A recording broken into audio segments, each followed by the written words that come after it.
Hello YouTube, welcome back to the channel. Today I'll be checking out American aircraft carriers, how they work. The title of the video is Cities at Sea. That is like basically cities on the sea, which is crazy. That means the US basically have military cities. Let me put it like that. They actually have military cities around the world. They may not actually need to stay in your country or invade your country, just be hanging around in the sea. Basically cities around. That is crazy. That is really crazy. I can't imagine how much it takes to maintain all these aircraft carriers. It must be, each aircraft carrier probably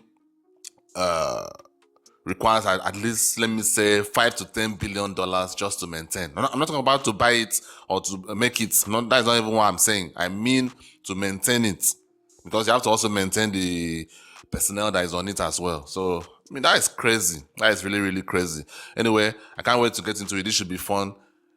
If you are new here, please consider subscribing to the channel and also hit the like button if you love this reaction. I really appreciate it. Let's get right into it.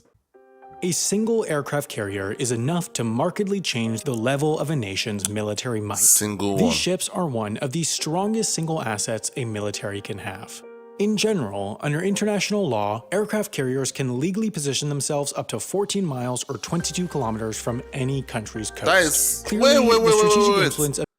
Are you serious? Just 22 kilometers? That means they have the right to position anywhere in the world as long as it's 22 kilometers from the country. That is crazy. 22 kilometers is not that much.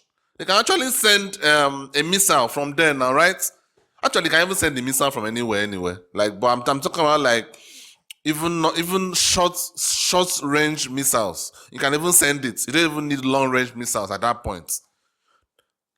And the fact that the US has so many of this is actually crazy.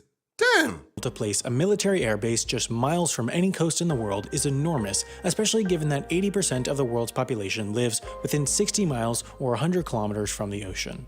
While plenty of military vessels are capable of launching helicopters, there are just 19 aircraft carriers worldwide currently in service capable of launching fixed-wing airplanes. China, Thailand, India, Russia, and France each have 1, Italy has 2, and the US has the 11th largest in the world. These largest carriers require over 6,000 people to operate and often stay deployed for up to a year. They are fully fledged cities at sea. The most advanced aircraft... That is just some cheat code. That is some cheat code. The rest of the countries have 1. The US has 11. What? Why can't these other countries have this? Is it that this thing is too expensive to make? I know the US literally shits money, but the fact that these other countries are trying to be world powers and superpowers as well, they should be prioritizing this. They should. Aircraft carriers like the French Navy's Charles de Gaulle are capable of launching an aircraft every 30 seconds. That means that, for a brief period, when launching aircraft at its maximum rate, the aircraft carrier Charles de Gaulle becomes busier than Charles de Gaulle Airport in Paris. To be able to achieve such a capability on a moving ship is no easy feat. While the operation of these vessels gives militaries enormous strategic advantage, they also represent one of their greatest operational challenges. An aircraft carrier's offensive weapon is its aircraft. On board, carriers tend to only have a small number of defensive weapons such as surface-to-air missiles and machine guns. But of course, just like any powerful military asset, these carriers are big targets. It is for this reason that carriers never travel alone while on deployment. While the exact composition can change depending on the mission, the carrier strike groups American carriers travel with are typically made up of a guided missile cruiser equipped with Tomahawk missiles, 2 guided missile destroyers, an attack submarine, and a supply ship. An aircraft carrier is the flagship of this strike group, meaning that in its command area, look at this, and a supply ship. An aircraft carrier is the flagship of this strike group. Damn, look at this. Supply ship, that is for supplies. Attack submarine. Does that have like a couple of missiles? Okay. So that means aircraft carrier is basically to carry aircrafts, not necessarily missiles and all that. So that means these other ships that are following it, like the guided missile cruiser, the guided missile destroyer, that means to destroy missiles that could be coming from the adversary. guided missile. So that means 2 guided missile destroyers. Okay. Wow, this is crazy, man. This is actually very interesting. Meaning that, in its command area, it not only has a bridge and an air traffic control center, it also has a flag bridge where an admiral commands the entire strike group. Each of the group's ships serves some combination of offensive and defensive roles. The only exception is the supply ship. Most aircraft carriers don't need regular refueling. All 11 American carriers and the French one are nuclear-powered, meaning they can sail an unlimited distance for 25 years without refueling. Wow! Even conventionally powered aircraft carriers like the UK's HMS Queen Elizabeth can travel up to 12,000 miles or 18,000 kilometers without refueling, making the need for stops infrequent. While an American or French carrier could hypothetically sail non-stop. If nuclear power is that reliable, why are countries not employing nuclear power? I know there's another part to it which is the nuclear bomb, but if that is sustainable, why don't countries employ it? Seriously, like for electricity and things like that. At least my country is so useless. Even if they designate money for it, they'll probably steal it. For years or even decades, what they can't do is carry enough food, which is always needed, and aviation fuel, which is needed for combat operations, to stay at sea for more than a few weeks at a time.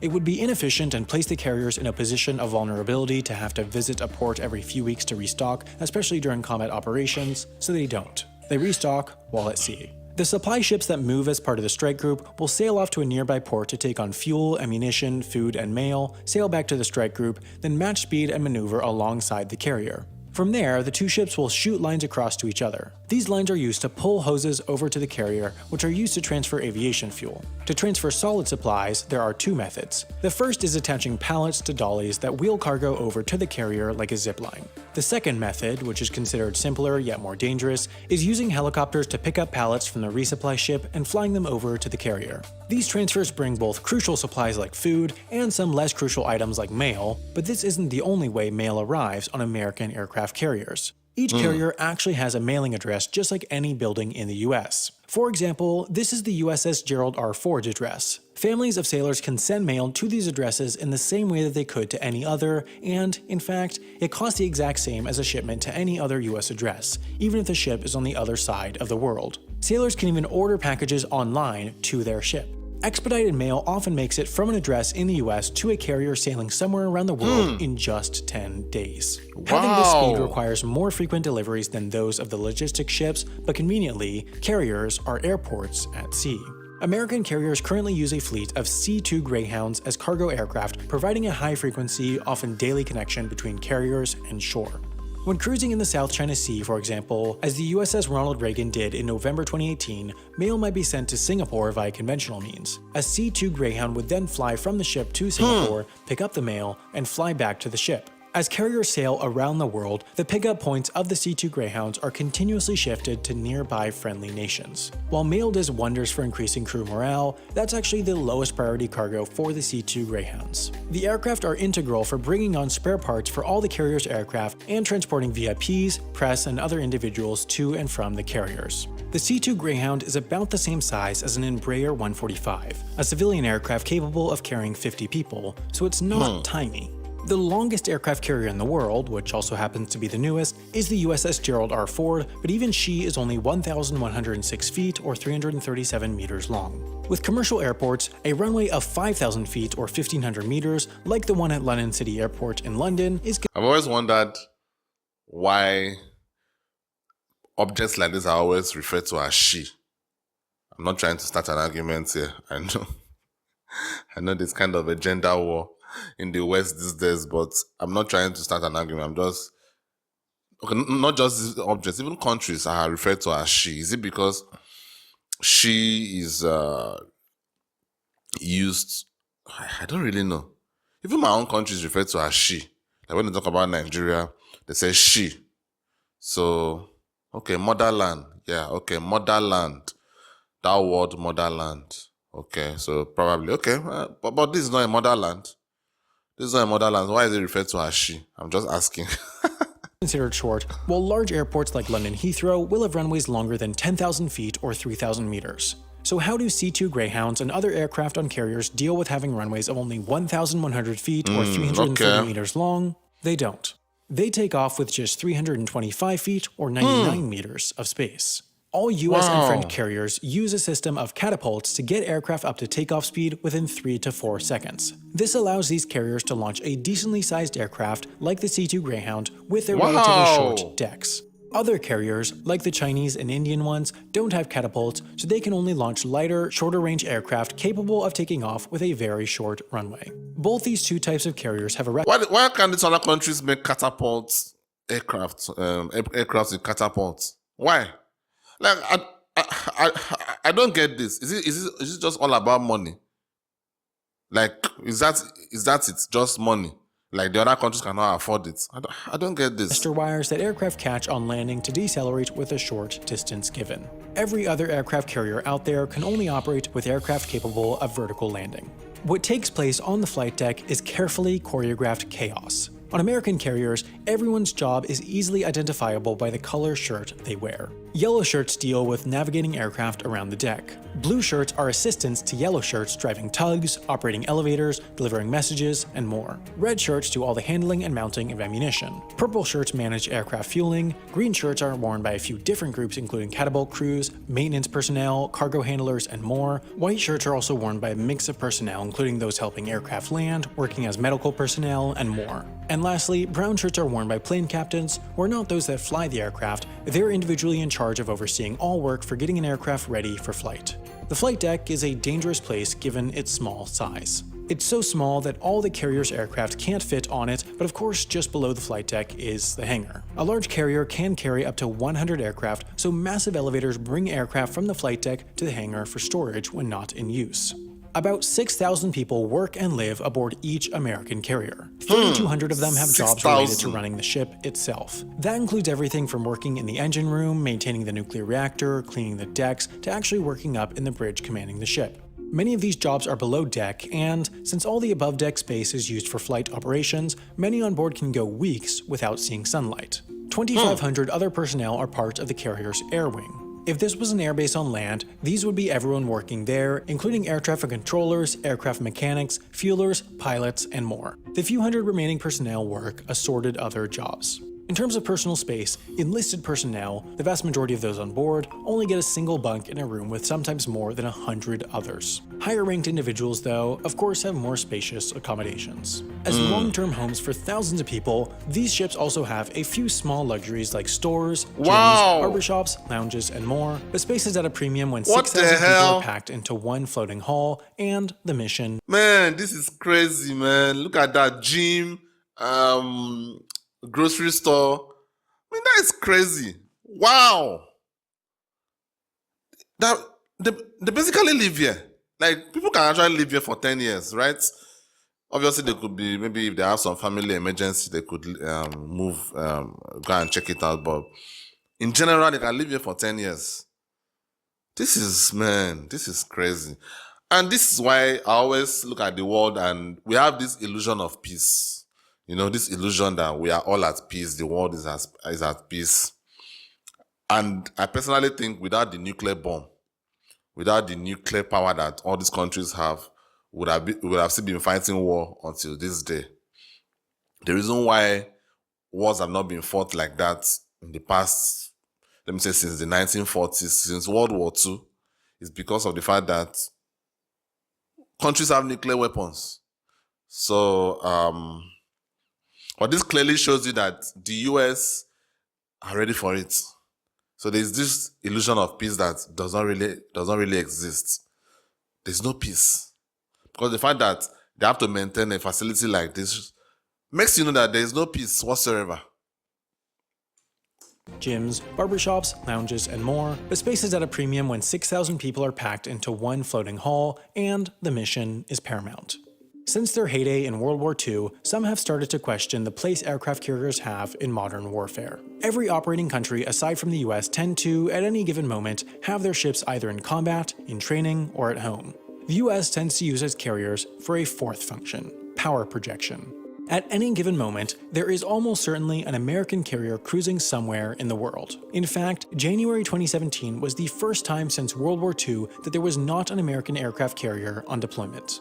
Even if there wasn't an aircraft carrier on deployment, they're fast. They have a top speed of 35 miles or 56 kilometers per hour, meaning that a Norfolk, Virginia-based carrier could get to the Middle East in just a week. In the Pacific, the US has an even greater advantage since it has the USS Ronald Reagan based in Yokosuka, Japan, from where it could reach the shores of North Korea, for example, in just 29 hours. American carriers spend plenty of time just cruising around the world's oceans, reminding other countries of the US's military power. For example, the USS Ronald Reagan returned from a 4-month deployment from August to December 2018, during which it saw zero combat. It spent much of the time cruising around the South China Sea, an area in which China is attempting to assert military control. I wanted to call it a waste of money, but I guess it's not a waste of money. Much to the US's displeasure. Elsewhere in Asia, American carriers also regularly make visits to the Korean peninsula to remind North Korea of their presence. This reached a peak in November 2017 as tensions with North Korea reached a peak when 3 American carriers leaned near Korean shores. With their enormous power, though, aircraft carriers represent an enormous target, especially in the era of stealthy drones and precise missiles. The sinking of a single US aircraft carrier could result in more American military deaths than the entire Iraq War, in addition to the loss of tens of billions of dollars in military assets. While no aircraft carrier of any nation has been sunk since World War II, it's potentially more possible than one would think. US carriers regularly participate in war games where combat conditions are simulated with allies. There have been 2 concerning incidents in 2005 and 2015 where Swedish and French submarines, respectively, have won the games against US carriers. What this means is that the 2 country submarines approached close enough to the carriers where they could have, if they were an enemy in real combat, launched torpedoes and potentially sank the carriers. Wow! This, in essence, proves that aircraft carriers, with all their defense, are not as unsinkable as some may say. Meanwhile, the US has already received the first of 10 in a new class of carriers, while China, India, and the UK each have carriers under construction. Look at this, look at this, look at this. So the US wants to add 10 more, while these other countries just added one. What? This is bullying. This is bullying. It's not fair. Seriously, it's not fair. And I don't understand why it's like this. Other countries don't have money. What makes the US so rich anyway? Is it the tax dollars? Because, or is it because the worldwide currency is dollars? I don't really, because recently there was this news about BRICS, that those countries, China, Brazil, Russia, South Africa, and who's the other country? Who is the C in that country? That they were talking about like stepping away from using the US dollars as the international currency. Is that the reason why the US is so rich? I don't understand why. And I'm not trying to side with anybody here. It's just that I'm just wondering why these other adversaries, like China, for example, or Russia. I know Russia is kind of struggling financially these days, but China, can China make more aircraft carriers? I don't get it. Or is it just that most countries look at this as a waste of money? Because like we just saw here, a carrier can go how many years without no action whatsoever. So maybe these other countries are looking at it as waste of money. But the fact that US are doing it, yeah, even if it's waste of money, it shows that the US has enough money to waste. So why don't all these other countries have enough money to waste? I don't understand it. Seriously, I really don't. So, despite their possible obsolescence, we can be sure that the aircraft carrier won't be leaving the world's oceans anytime soon. As I was saying, this is really, really confusing to me. Seriously, it's really, really confusing. I do not understand why these other countries can't make more aircraft carriers. I understand that the US is way richer than a lot of these other countries, and I understand that, but at the end of the day, if all these other countries are trying to, like China, Russia, trying to show that they are also world powers, or superpowers or whatever, they should invest in it. Though from what I'm seeing, I think Russia at this point does not really need to invest in their military anymore. Just keep investing on nuclear weapons.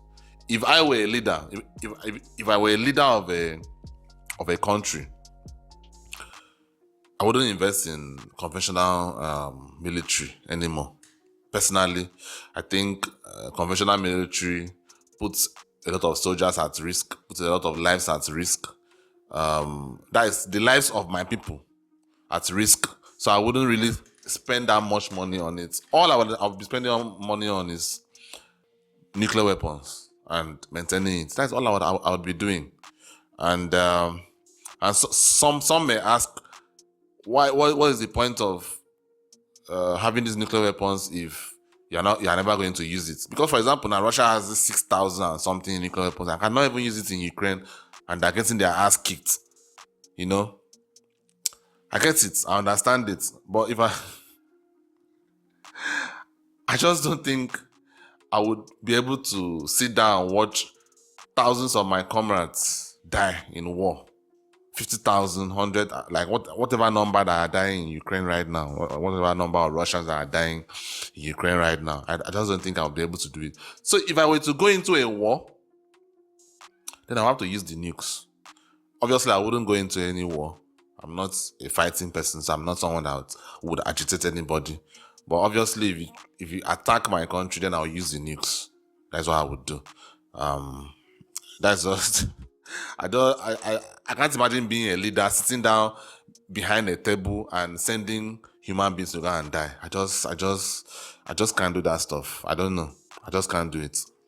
So I'd rather just depend on inanimate objects for warfare.